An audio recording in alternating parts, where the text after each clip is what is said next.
Kristus bangkit, haleluya. Ibu bapak, saudara-saudari, umat beriman sekalian yang terkasih dalam Kristus. 3 hari sesudah Yesus dikuburkan, gempa dahsyat mengguncang Yerusalem. Batu penutup kubur terguling, jenazah Yesus tidak di sana.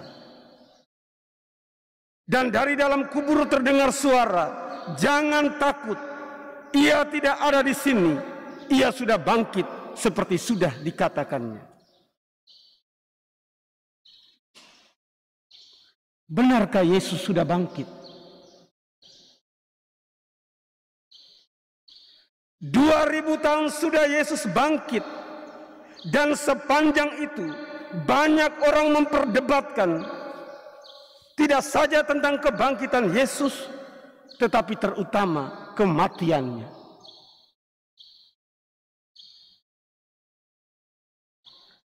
Apakah yang disalibkan itu benar-benar Yesus? Betulkah saat itu Yesus benar-benar sudah mati?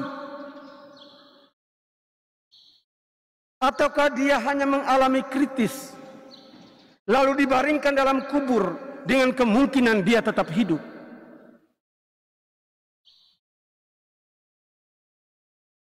Yesus hanya 6 jam tergantung di salib. Apakah tidak mungkin dia hanya pingsan, dan setelah diberikan ramuan obat-obatan, dia pulih kembali? Dr. Mark Marinella, ahli penyakit dalam Amerika Serikat, coba mengembangkan sebuah riset kedokteran modern untuk mempertanggungjawabkan kematian Yesus sebagai sebuah kematian yang tidak pantas untuk diragukan. Melalui evaluasi yang cerdas atas bukti-bukti Alkitab tentang pencambukan, tentang pukulan, tusukan paku, tikaman tombak, luka lambung yang mengalirkan air dan darah, Mark Marinella secara amat cemerlang memberi penjelasan ilmiah abad 21 bahwa Yesus sungguh telah mati dengan cara disalibkan.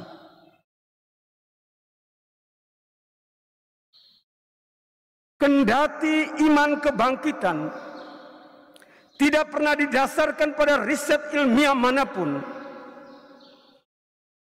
tetapi evaluasi ilmiah seperti dibuat Mark Marinella tetap penting untuk menghargai penyiksaan fisik yang diderita Yesus sebelum kematiannya. Akan tetapi saudara-saudari, apabila Yesus sungguh-sungguh Allah, pertanyaannya adalah,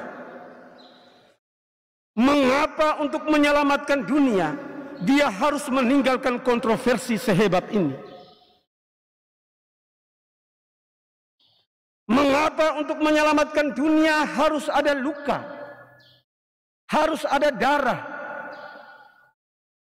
Tidak dapatkah Yesus menyelamatkan dunia tanpa salib?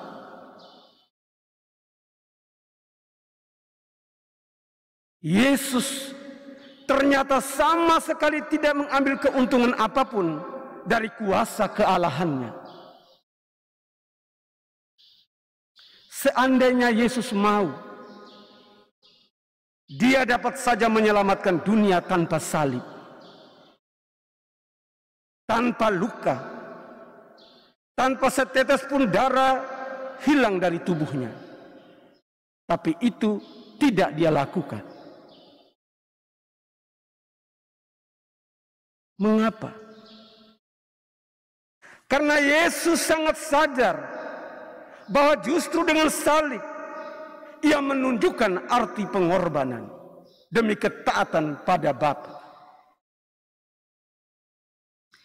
Yesus ingin agar setiap detil penyiksaan yang diterimanya secara sukarela dihargai dan dijadikan teladan perjuangan generasi-generasi umat manusia. Yesus rela menderita untuk menunjukkan kepada dunia jalan benih, yaitu bahwa jikalau biji gandum tidak jatuh ke tanah dan mati, ia tetap satu biji saja. Tetapi jika ia mati, ia akan menghasilkan banyak buah.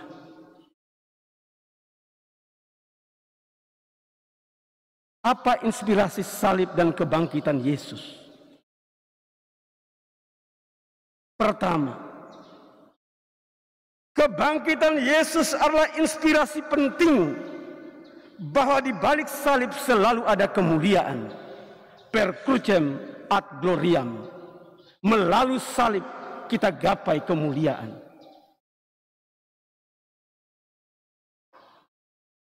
Kita perlu terlebih dahulu berkorban. Kita perlu terlebih dahulu berjuang, menderita sebelum mendapatkan apa-apa yang kita mau. Tapi seringkali tidak. Di negeri ini banyak orang enggan memilih jalan panjang keselamatan sebagaimana ditawarkan Yesus. Kita abai terhadap jalan benih yang harus jatuh ke tanah dan mati untuk menghasilkan banyak buah. Mengapa? Karena yang kita inginkan adalah instant salvation, keselamatan dalam sekejap. Maka untuk jadi kaya, untuk jadi hebat, kita pilih jalan pintas, jalan simsalabim yang tiada pun jadi ada, mengambil apa yang bukan hak. Maraknya kasus-kasus korupsi, SPPD fiktif, markup dana-dana proyek, semua itu bukti bahwa kita masih menggandrungi instant salvation, keselamatan sekejap. Di dunia pendidikan, bocornya soal-soal ujian untuk mendongkrak persentase lulusan sekolah. Tidak naik kelas, guru dipukul. Tidak lulus ujian, sekolah dibakar. Semua itu instant salvation. Mengabaikan perjuangan, menolak berkorban, banyak orang memilih menjadi seteru salib Kristus.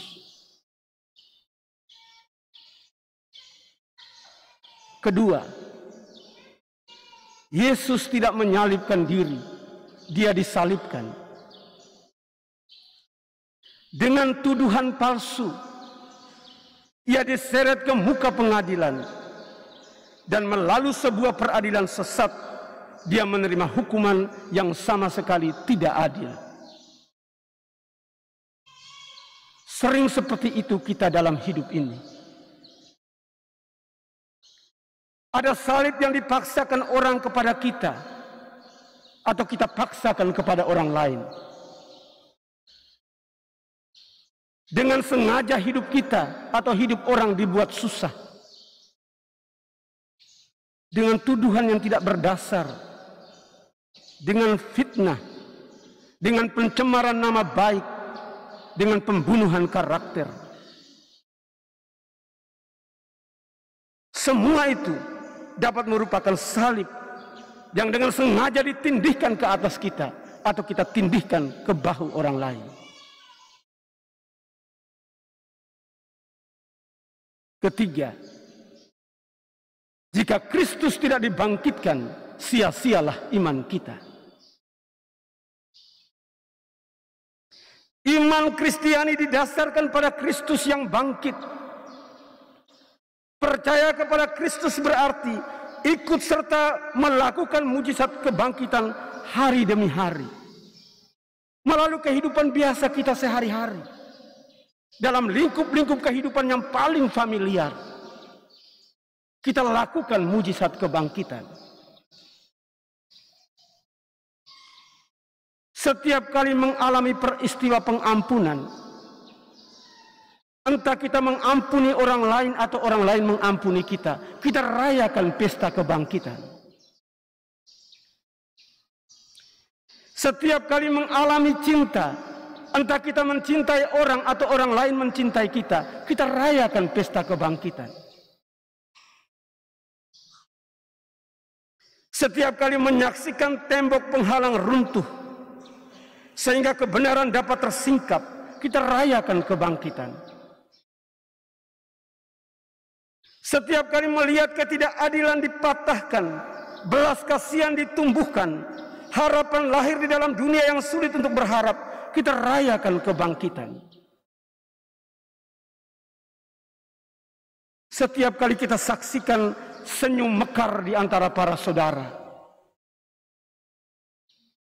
di antara orang-orang serumah, antara suami dan istri, antara atasan dan bawahan, antara bos dan anak buah,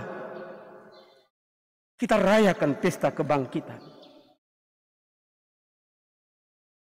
Saudara-saudari terkasih, kita harus percaya bahwa salib tanda penghinaan telah menjadi lambang kemuliaan.